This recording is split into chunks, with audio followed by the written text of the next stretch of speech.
Colored pencils come in basic color packages for school children, upgraded sets for architects and other professionals, and elaborate collections of shades for the serious artist.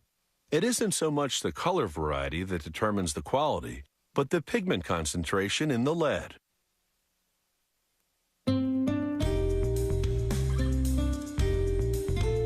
The core of a colored pencil doesn't actually contain any lead. It's composed of pigments, minerals, and binding agents. This company invented a unique type of colored pencil. The lead composition is such that it allows you to brush on a bit of water after you draw to create the effect of watercolor paints.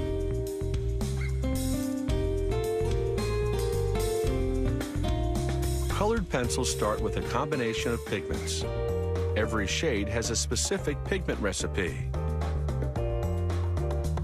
They produce a large quantity of one shade at a time. Following that color's recipe, they meticulously weigh the different portions of ingredients.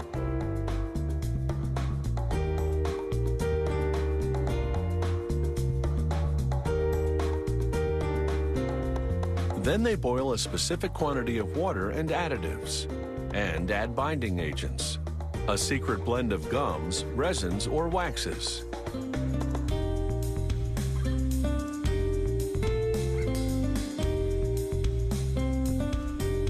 The ingredients expand in hot water, forming a paste. Workers then mix the pigments into this paste.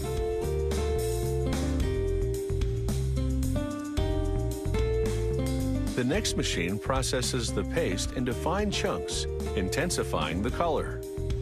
The chunks move by conveyor belt with a cylinder that compresses them, then feeds them into an extrusion machine. The extruder squeezes the paste in a continuous stream. That's the diameter of the pencil lead.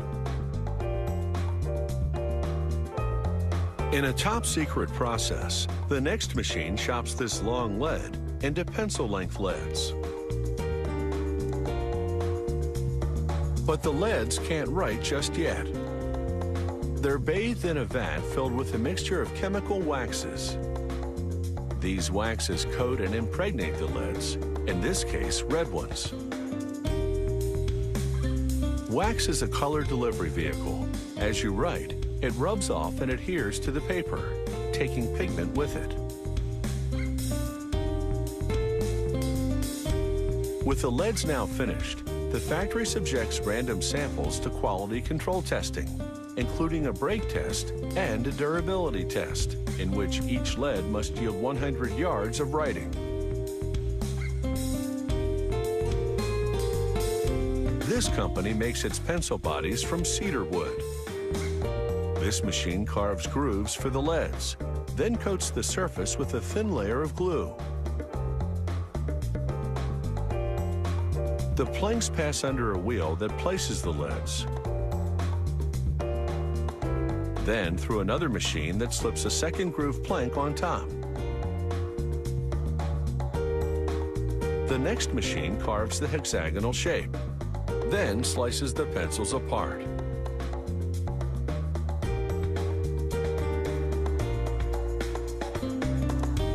One at a time, the pencils shoot through a vat of colored varnish.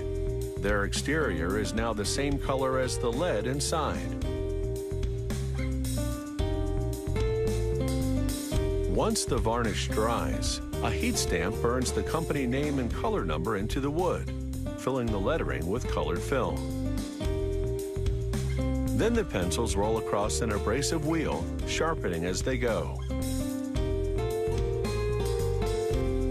The unsharpened end gets a cap of varnish, either in white or the same shade as the pencil lead. The factory's equipment feeds the appropriate colors to the packaging area. As the pencils slide into their grooved tray, workers visually inspect each and every one. From pigments and planks to an artistic medium, the story behind the making of colored pencils is hardly black and white.